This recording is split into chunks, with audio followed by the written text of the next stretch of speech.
Broadcasting from the Business RadioX studios, it's time for Workplace MVP. Workplace MVP is brought to you by R3 Continuum, a global leader in workplace behavioral health, crisis, and security solutions.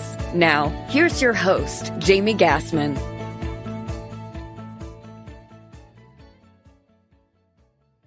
Hi, everyone. Your host, Jamie Gassmann here, and welcome to this edition of Workplace MVP. In March of 2020, many workplaces faced a major disruption when they shifted from on-site to remote work. At the time, many likely felt this was going to be a short-term change and they would be back to normal in no time. Little did we know, a year later, we would still have remote workers and now looking at what our back to the workplace work environment will look like. Leaders are again faced with making uncharted, challenging decisions that will inevitably have an impact on their organization and people. Do they stay remote, come back into office fully, or take a hybrid approach? And then there is the behavioral impact of changing how we have interacted with coworkers over the last year, from being in isolation to now in person. This shift that workplaces are facing creates yet another disruption for workplaces as they navigate these changes and the challenges within. In particular, the challenging of supporting employee well-being in this new work environment and what the impact will be on the role of the leader. Today, we have two wonderful MVPs to celebrate who are going to help provide some insight on this topic. Robyn Hussa Farrell, CEO and co-founder of Sharpen Minds, and Nancy O'Brien, co-founder of Experience Happiness. So our first workplace MVP is Robyn Hussa Farrell, CEO and co-founder of Sharpen Minds. Welcome to the show, Robyn. Thanks so much for having me, Jamie. So let's start off with you telling me a little bit about yourself and your company, Sharpen Minds. I am the founder and CEO of Sharpen, which is a evidence-based platform that improves behavioral health outcomes for communities. We created this after working in the trenches for 15 years in research, and we're just so excited to be here and grateful to you all. Wonderful. And you have a very interesting career journey. Can you share with us how you've moved from entertainment industry into the behavioral health industry? Yeah, it's quite a segue. My career began in New York City entertainment in the theater, where I actually produced a rock musical about a family going through a really difficult mental health disorder. And that led me to working in K-12 schools with an interest in primary prevention of mental health disorders. And I saw an alarming number of students and families revealing they were struggling with very little resources to manage it. So I started connecting with researchers in public health and prevention to use the craft of storytelling to connect more evidence-based programs to schools and families. And that ultimately led me to building a platform to connect the content to specific audiences and use data to inform the decisions we use in terms of improving behavioral health in communities. Great. And now these programs that you build, I know you've mentioned K through 12, but there's some other groups that you build those for, like within businesses and also certain kind of industry specific areas as well. Can you tell me a little bit more about those different programs and how they operate when somebody is utilizing them? Yeah, so there's kind of two elements to the programmatic feature within Sharpen. There's the tech component, and then there's modular content. So I've been working with my husband, who's also from the media world in New York City, to develop evidence-based modular content. And we do that with robust partnerships. So it's all about increasing access to the evidence-based best practices, but also featuring those documentary style stories of resilience that we know decrease shame and stigmatization barriers that often prevent an individual from connecting to treatment.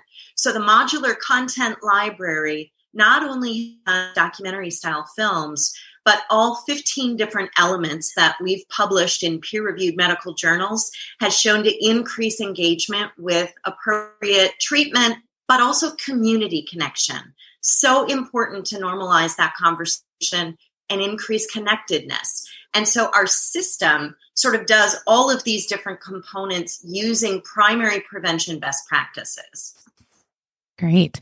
And in looking at those, when you say the documentary style, I know, and you and I connected before, you mentioned that they have a very peer focused support. And I know we kind of shared specifically like veterans that might be dealing with like a PTSD or other mental health concerns that they're built to specifically kind of address that with individuals that have either gone through it or understand, the world. So in your opinion, how does that help to enhance the behavioral health support that they're receiving and that engagement part of it that you talked about? How does that make a difference in how people respond to it? Yeah, well, Jamie, we've seen actually through research that we have gathered over 80,000 response forms from both parents, from educators, from individuals with lived experience.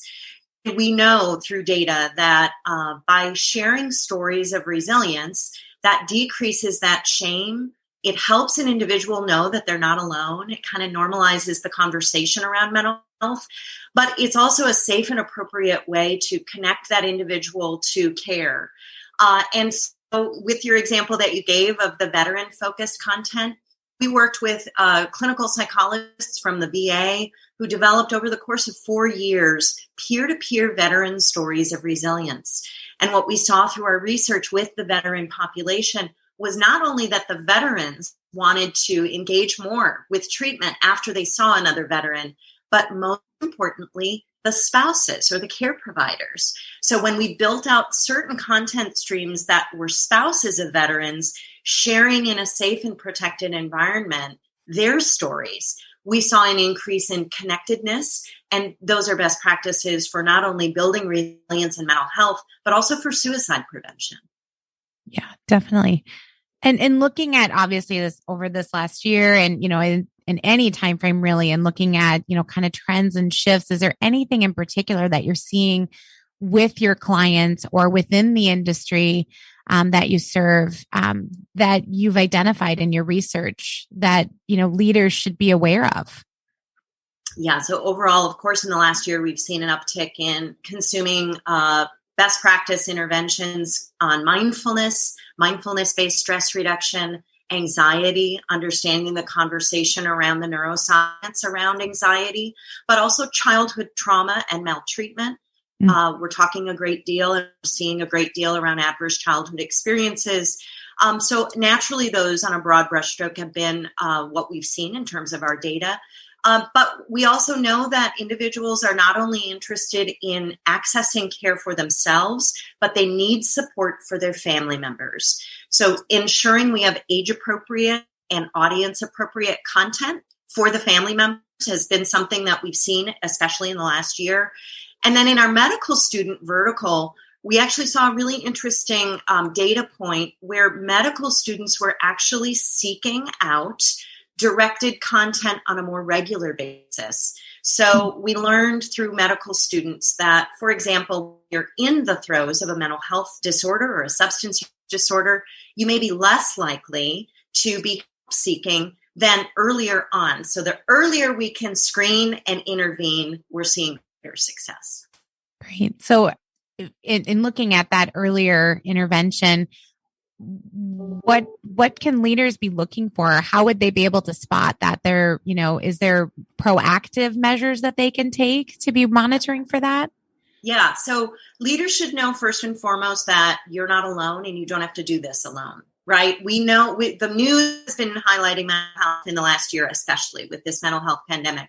But just know that there's been research and best practices over the course of 5 decades at least in the world of neuroscience, and there are systems and frameworks in place that can support you.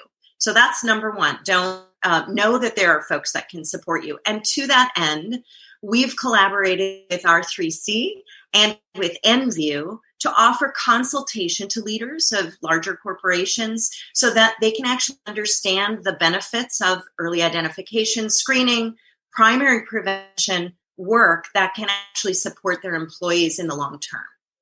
Great. And so looking at that, in that preparation of the leaders, as they're starting to look at this new work environment, what are some things from your opinion that they should be considering and building into that preparation approach? I think that it's about increasing community connections as much as it is increasing access to treatment like mental health counseling. So there are all kinds of ways that you can do that, and following best practice. We can also start normalizing the conversation on a daily basis. So driving content on a more scheduled, again, following best practice guidance, those are ways that increase resiliency. It decreases the stigma. It engages everyone kind of into a normalized conversation that mental health is as important, if not more important, than our physical health. Great. Now, I'm sure there's a lot with that career journey that you just, explained to us, and then also looking into the great work that you're doing at Sharpen that you're proud of. But what are you most proud of within your career when you look back? When I look back, I think that it's the partnerships, it's the people doing the grasswork, research and interventions for families. I've had the great honor of working greatly in a resilient schools community, working with foster families, working with experts and researchers in childhood maltreatment. And I am so grateful for those community partnerships and for the professional collaborations that we have. So there's so many things I'm grateful for, but those partnerships really mean the world to me. Wonderful. And if somebody wanted to get in contact with you, how could they go about doing that? Sure. I'm on LinkedIn. I'm also sharpenminds.com. You can access us there, and please reach out. We would love to collaborate. Awesome. Thanks, Robyn. Our next workplace MVP is Nancy O'Brien, co-founder of Experience Happiness. Welcome to the show, Nancy. Oh, thank you, Jamie. And thank you, Robyn. It's a pleasure to be here with you both this morning. Great. And just like with Robyn, why don't you start off with telling us a little bit about yourself and your company, Experience Happiness? Yeah. Like Robyn, I didn't plan on this be part of my career. Not unlike Robyn and other entrepreneurs, my dear friend and business partner at Experience Happiness literally set out to save our lives. My background on my first job out of college was with IBM, and I was one of the 2 females that were hired in the Omaha, Nebraska office that were not secretaries. So you can imagine. And then I was also part of the change team at IBM when we were moving from manufacturing to services. And that was really interesting. That was an 11-year change plan. We got there in 9. And, nobody but Dow Jones and NASDAQ can tell you when you get there. And then when I was still at IBM, I got introduced this idea of customer employee experience design, experience management. I'm like, oh, finally, that's me. And then, through the course of life, I ended up, really becoming an expert in experience design and experience management. And what I learned was you can't have a really great customer experience unless you have a really great employee experience. So that kind of shifted some things. And when my dear friend and I sat down for lunch one day, we could check all the boxes on well-being. I mean, if the Gallup Well-being Index score would have been out, we would have gotten an A+. We were doing purpose-driven careers. We had flush 401ks, if anybody remembers those days. We were so healthy that for me, my physician actually said, I don't want to see you for 5 years because this is a sick care system, not a well care system, like stay out of here. I was volunteer of the decade at my kids' school, and I had plenty of friends and family. But the reality is my friend and I looked across the table from each other, and we realized that we were suffering from suicidal ideation. And we were doing everything right. We were going to yoga. We were meditating, right? We were healthy. We were happy, right? And what we know now that we didn't know then is we were suffering from the 16 signs and symptoms of burnout. And really, I remember the day I got off the plane one evening, like at midnight. There's not that many people that are in the airport at midnight, but I was one of them. And I remember calling my boss at the time, and I just said, I'm done. Can't do this anymore. So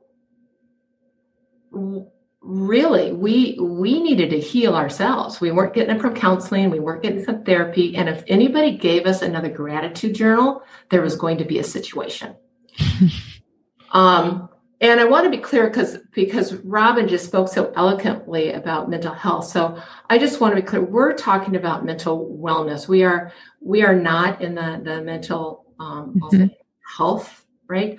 Our solution, called the Happiness Practice, is an evidence-based behavioral health solution that helps people no matter kind of where they are on the spectrum. And I think we're all on a spectrum of some sort. I don't think any of us are exempt, and most of us will go undiagnosed. But we can always improve our behavioral health and our mental wellness. So really, Jamie, we set out to save ourselves. Yeah. And it took you on an incredible career journey and took you to creating the experience Happiness, which is now you have that ability to help other organizations. So can you tell me a little bit about how those programs work within an organization? Yeah, and I'll give you just a little bit of context. So, Lynn and I are kind of innovators, researchers, and strategists. So the first thing we did is we needed to redefine happiness because we had it out there. All be happy when the kids get the grades, right? We get this next contract. I get this promotion. My husband remembers my birthday. I mean, whatever it is, right? And so the first thing we did, and I'm going to invite your listeners to try this on, is we redefined happiness, which is this. Happiness is our innate ability to locate and cultivate our serenity and our excitement about our life, regardless of outside forces. And there's a lot of outside forces. So we redefined happiness, and then we kind of like, well, if that's happiness and it's inside of each of us, how do we cultivate it? And so then we came up with the 5 principles of happiness and blah, blah, blah. And now, what we offer to people of all walks of life, in education settings and corporate settings and community settings, is the Happiness Practice. And it's intentionally called a practice. It's not a program. It's a practice, just like brushing your teeth is a practice, or yoga is a practice, whatnot. And you learn and practice each of the 5 principles for 30 days, because that's the time it takes to create new neural pathways.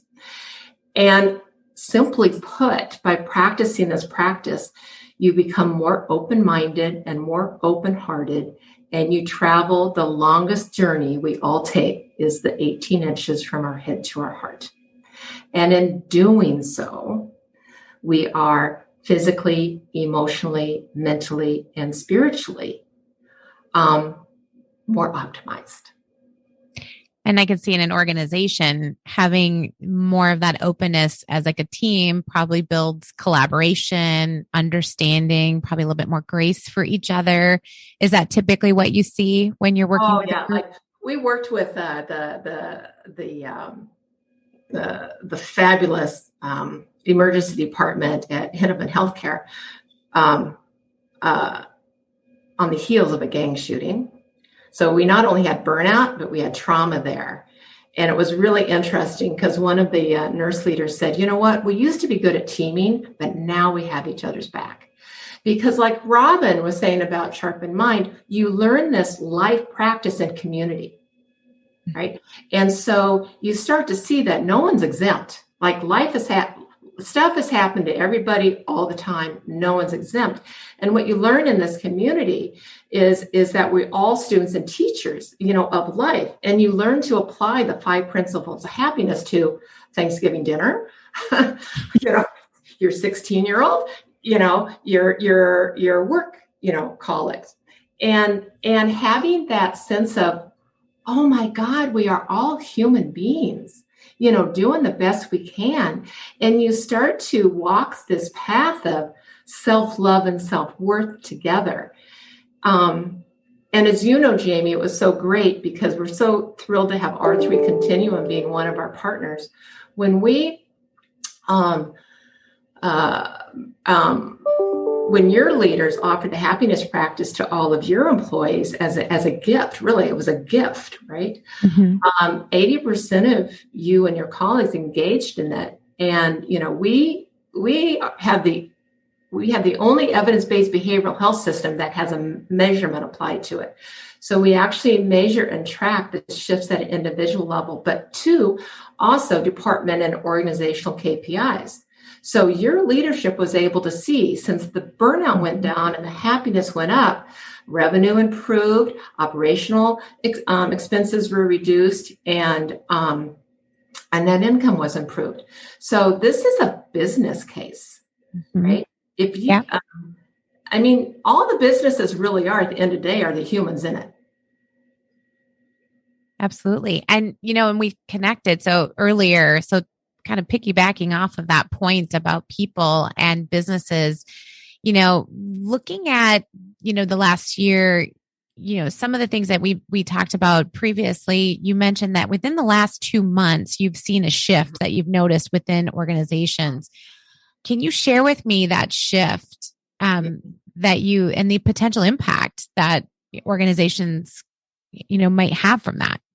Yeah, and thank you. And really, Jamie and Robyn, chime in here if you'd like to. But you mentioned something earlier, Jamie, about leaders. So here's what I'm feeling and seeing out there is there's 3 major shifts happening that really are shifting leadership's role in this new world, right? Because we have 5 simultaneous crises happening.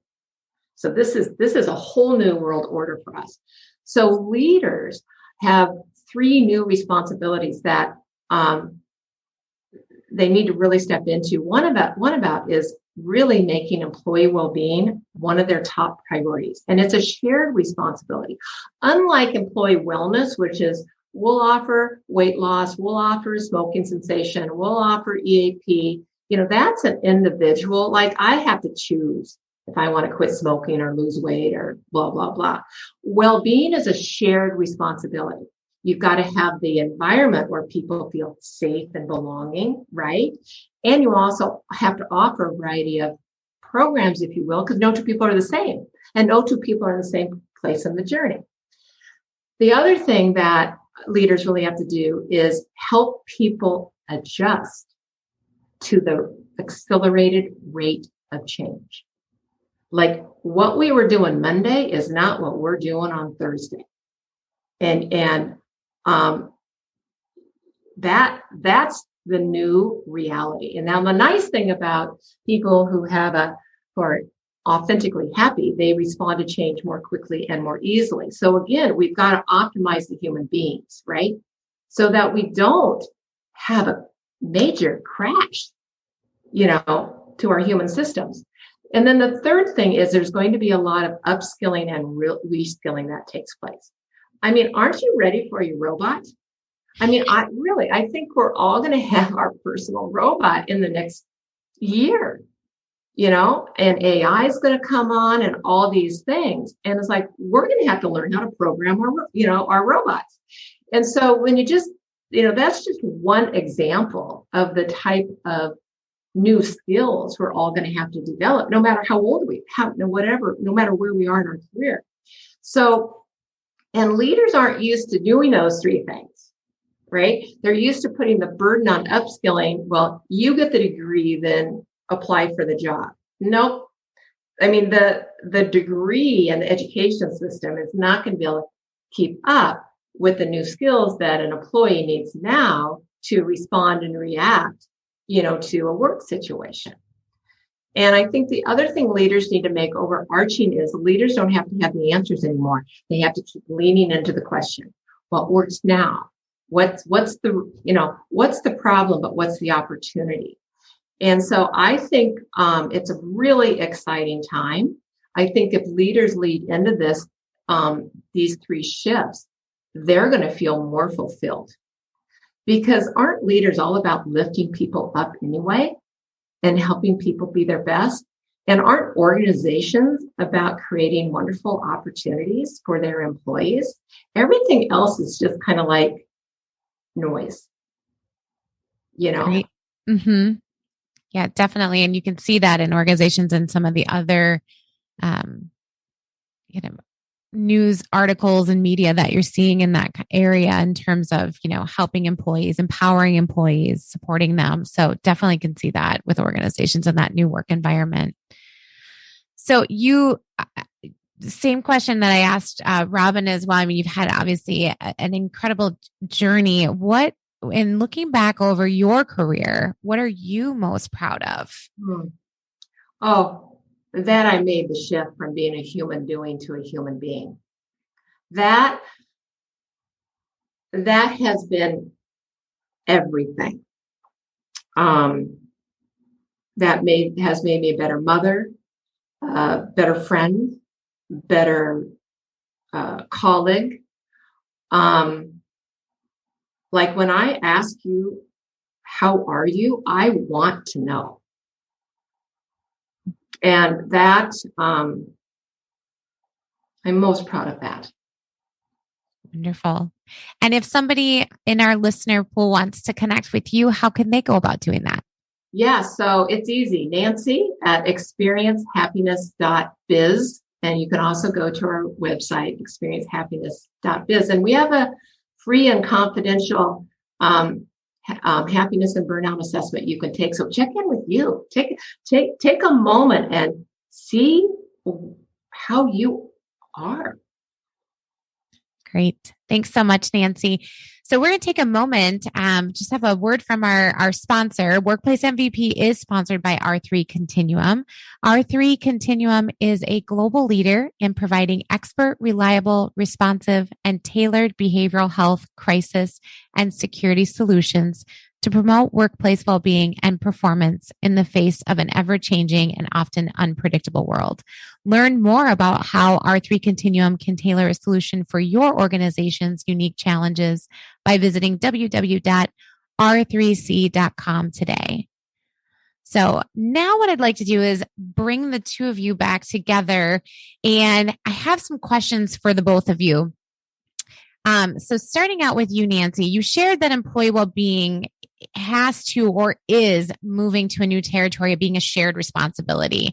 So from your perspective, and then Robyn, I would like to get your thoughts on this as well. How might that look within an organization? So what are some things that need to be kind of, that might need to change or be incorporated to allow for that to happen?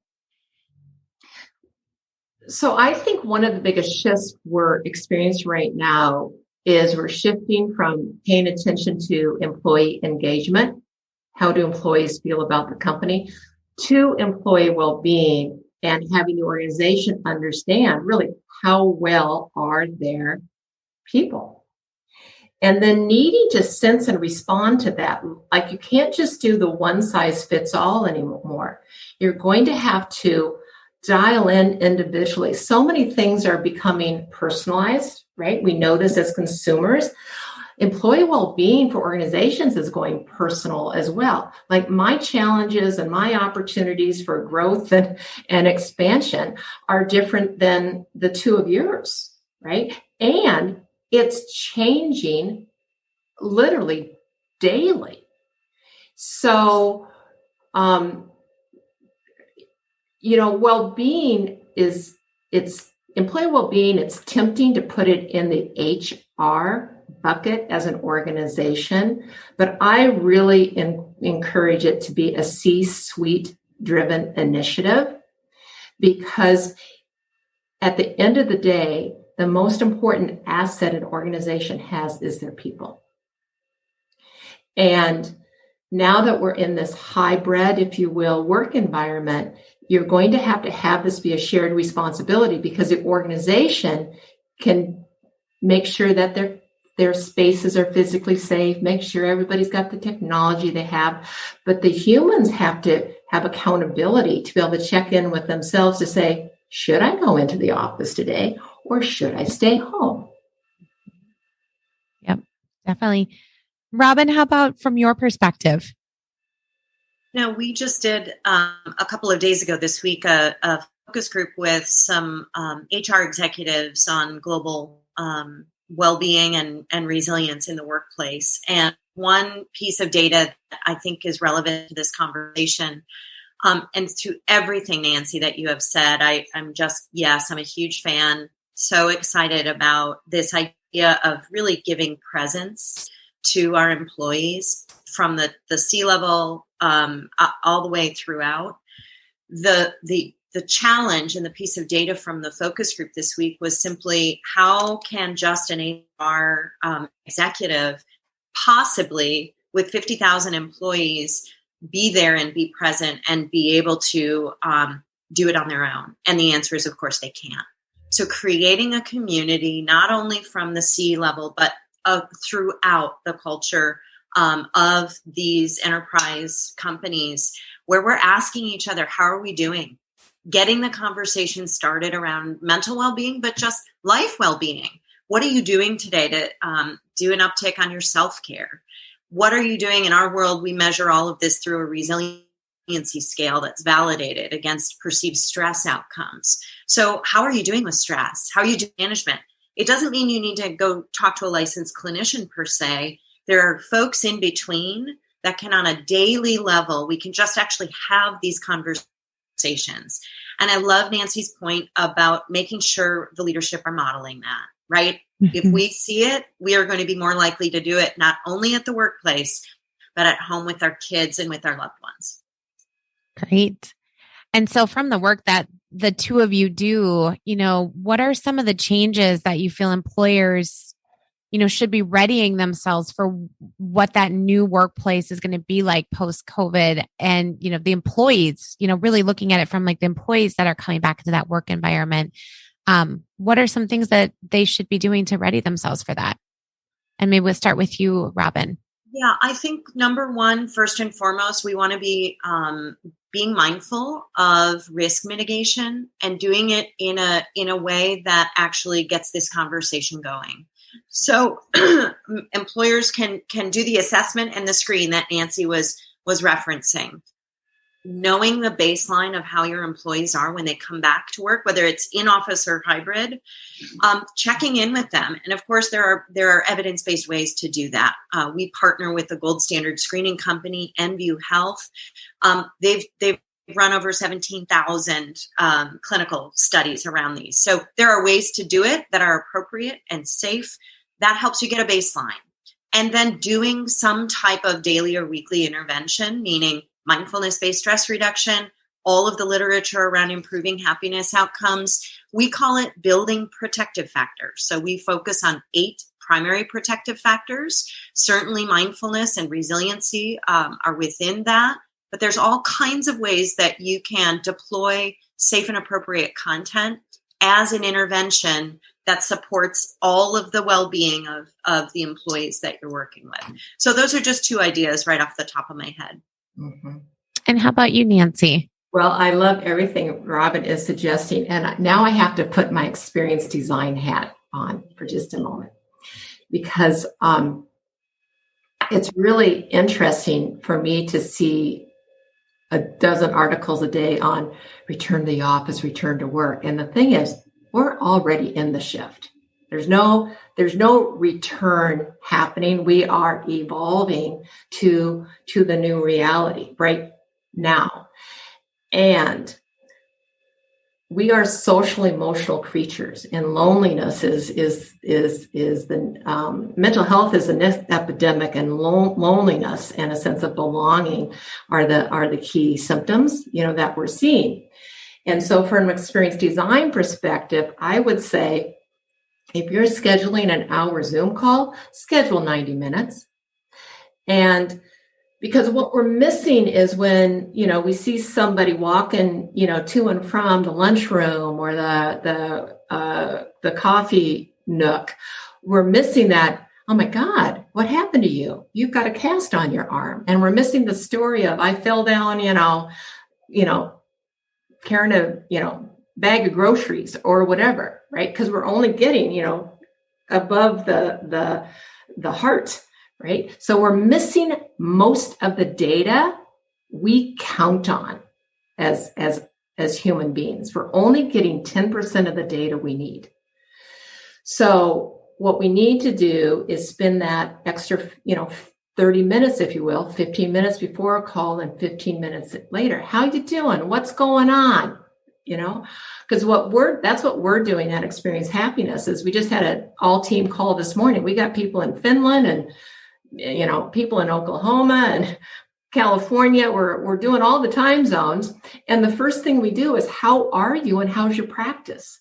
And it really helps each other to say, you know what, I'm working on principle number 3, releasing to control and be empowered.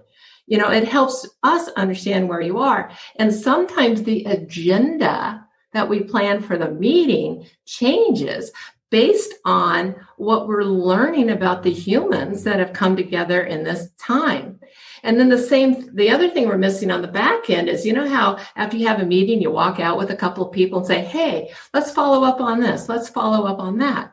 We're not doing that. So what we need to do is bring back those human needs that we have and create the space for them in this wonderful reality that we actually know now that myth of work-life balance was always a myth. And we, no matter who we are, we're bringing all of that to every aspect of our life. We bring our work to the situation with our kids. We bring our kids' situation to a work or community environment. And I think we have to acknowledge our humanness and how humans operate as social, emotional creatures. We're the only species on the planet that has a conscience. Interesting. So for the both of you, just one final question. For all the leaders that are listening out there today, if there was one takeaway action item that you wanted to leave them with that they should start doing now if they haven't already for this new work environment, or just even in general, what would that takeaway be? I'll start with you, Robyn. Okay. So I'm going to bring this to a level of conversation that speaks very close to home. I direct the suicide prevention task force for 3 counties in the state of South Carolina. I've been doing that work for 4 years with researchers. I mentioned a focus group we had with HR executives from global companies. The conversation around suicide is a real thing, and it's a scary thing. And now executives are faced with, my goodness, there's a whole host of mental health and substance use challenges that are staring all of us in the face. I want to go back to the point I made earlier, which is there are best practice ways of getting those conversations started. To Nancy's really great point about encouraging your employees to share their stories. This resonates so much with me as both a storyteller and someone who thrives on helping individuals tell their stories. There is a model that's evidence-based for suicide prevention, and it is called Stories of Strength. And one easy, quick, awesome way that you can actually engage your employees in the conversation is to ask them, who are the sources of strength in your life? Let's talk about them, call on them, perhaps even contribute a video of one way that they overcame adversity during COVID, and what were the sources of strength that pulled them through these crazy times that we're in. So leaning into it rather than letting fear be your guide. And again, following the best practices that exist because they're out there. Wonderful. How about for you, Nancy? So just like the flight attendants on the airlines would say, put your own mask on first so you can help each other's.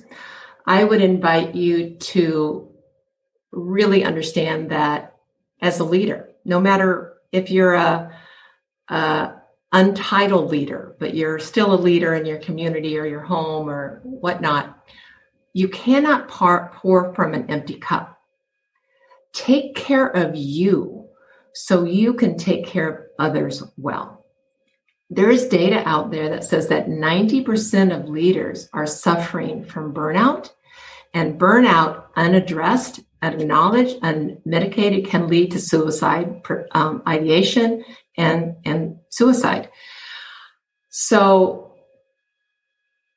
I think the most important thing the leaders can do is model the desired behavior, that we are all accountable and responsible for cultivating our mental wellness. And there's about to be 8 billion of us on the planet. Here's the nice thing. If we were supposed to do life alone, there wouldn't probably be 8 billion of us. So, it was really interesting. I really spent the last year in Detroit with my son, who really, a year ago, and I won't go into details, but everything you read about is what he was experiencing. I thought, well, he doesn't need to be alone. I could get in my car and I could go there. And thank goodness I had my own practice. Thank goodness I was able to, love and support him, but knowing it's his own journey.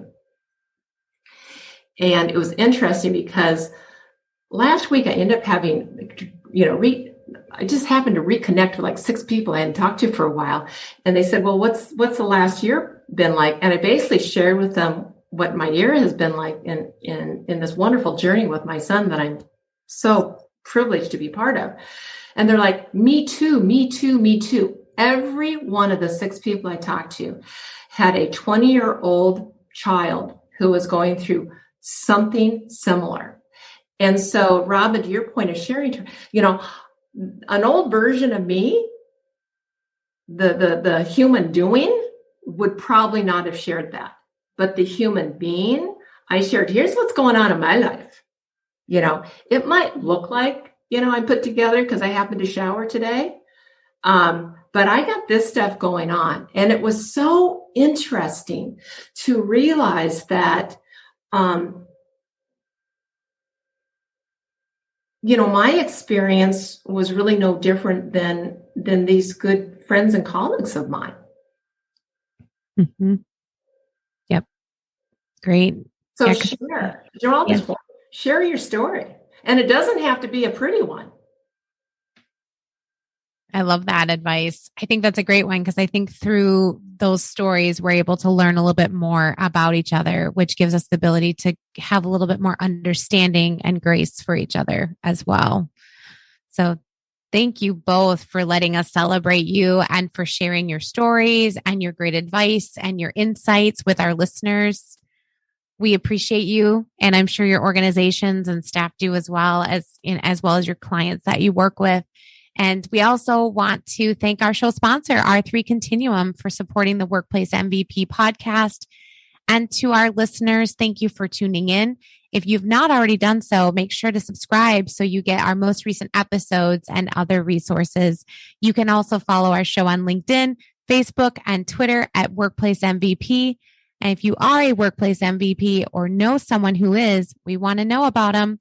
Email us at info@workplace-mvp.com. Thank you all for joining us and have a great rest of your day.